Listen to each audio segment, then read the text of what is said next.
Damian Green is one of Theresa May's closest political allies and the man credited with putting her shattered team back together again after the Theresa's disastrous general election campaign. Green, whose Work and Pensions Secretary, was elevated to First Secretary of State and touted as the man May felt she could trust the most, after the departure of her close aides, Nick Timothy and Fiona Hill. Green went to Oxford with May in the 1970s and he served in the Home Office under her until he was sacked by David Cameron, but it was several years earlier that his feud began with the former most senior counter-terrorism officer Bob Quick, which formed a key plank of the Cabinet Office investigation into Green by Sue Gray. Green's other close ally in the cabinet is David Davis, who was Shadow Home Secretary in 2006, when Green was a Shadow Minister. Davis was approached by a Tory voting civil servant working in the Home Office under Labour, who said he was prepared to leak damaging information to the Tories. The documents, which were handled by Green, made headlines in the Daily Mail, the Sunday Telegraph and other papers. The Cabinet Office called in Scotland Yard to investigate, with Quick, an assistant commissioner, assigned to the job. The civil servant, Christopher Galley, was pinpointed as the source and Quick was advised that he may have committed misconduct in a public office. Galley and Green were arrested in 2008 and police raided his parliamentary office, which caused huge political controversy. Green's lawyers argued that the material seized in the search, including that discovered on his computers, was covered by parliamentary privilege. As recriminations flew within the Met about the handling of the case, Quick publicly accused the Tories of trying to undermine his investigation into Green and acting in a wholly corrupt way. He also accused them of briefing stories about his private business interests in the Mail on Sunday, which the party denied. Quick stepped down 4 months later over a separate embarrassing security leak. The whole matter lay dormant until this year. Meanwhile, Green became a minister under Cameron, though he lost his post in 2014. When May became Prime Minister, he was made Secretary of State for Work and Pensions and then First Secretary, May's de facto deputy. However, in the autumn, the shockwaves of the Harvey Weinstein scandal were reverberating in Westminster.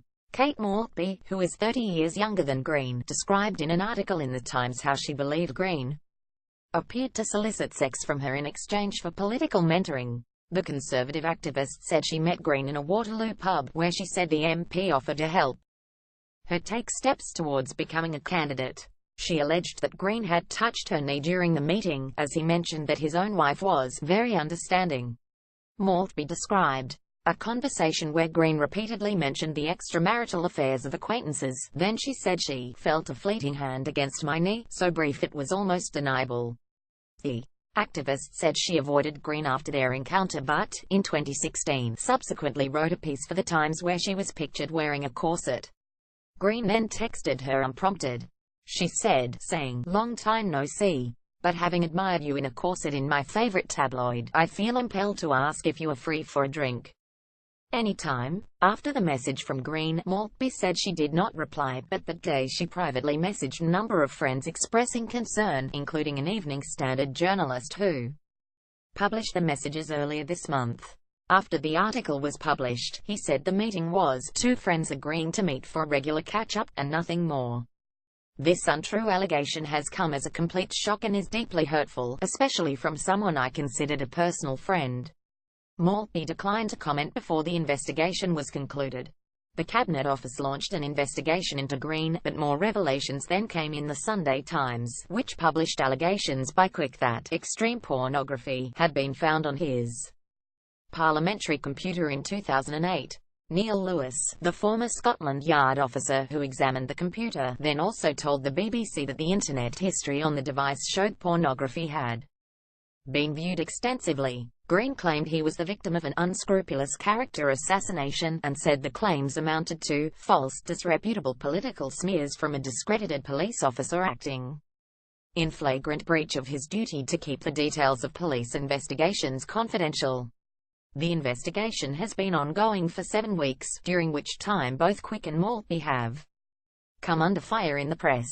Davis, now the Brexit Secretary, is said to have privately let it be known that he would resign in protest were Green to be forced out based on Quick's allegations alone. The inquiry also examined whether allies of the first Secretary of State influenced a piece by the Mail's Andrew Pearce that called Morphy one very pushy lady, and said she was determined to make it in politics, whatever the cost.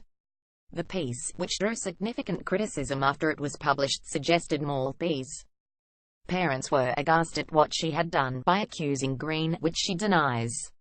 Her supporters have suggested that influencing the article would be a breach of the ministerial code. Quick has come under fire for his role in the unfolding scandal, prompting Cressida Dick, the Met's commissioner, to say that former officers who speak out about investigations could face prosecution. The former officer has in turn threatened legal action against Green for deeply hurtful attempts to discredit me, after the report was released finding that Green breached the ministerial code for inaccurate and misleading denials about the presence of pornography on his computer. May asked her close ally to resign. The letter May sent accepting his resignation acknowledged their personal history, commending his great wisdom, good sense and a commitment to helping the most vulnerable. "I am extremely sad to be writing this letter," she wrote. "We have been friends and colleagues throughout our whole political lives, from our early days at university, entering the House of Commons at the same election and serving alongside each other both in opposition and in government." The report found Morphy's account plausible, but said it was not possible to reach a definitive conclusion with competing accounts of a private meeting. In her reply to Green, May said everyone who wants to play their part in our political life should feel able to do so, without fear of harassment and knowing they can speak out if they need to. The Conservative Party is still engulfed in several unresolved disputes about sexual harassment. Junior Trade Minister Mark Garnier is, like Green, being investigated by the Cabinet Office after he admitted asking his former assistant to buy sex toys. Several other MPs are also still under investigation. Dan Poulter, MP for Central Suffolk and North Ipswich, and Daniel Kauczynski, who represents Shrewsbury, have been referred to the Conservative Party's internal body after complaints were made against them. Both deny any wrongdoing. Another Tory MP, Charlie Elphicke, has been suspended by the party following serious allegations that have been passed to the police.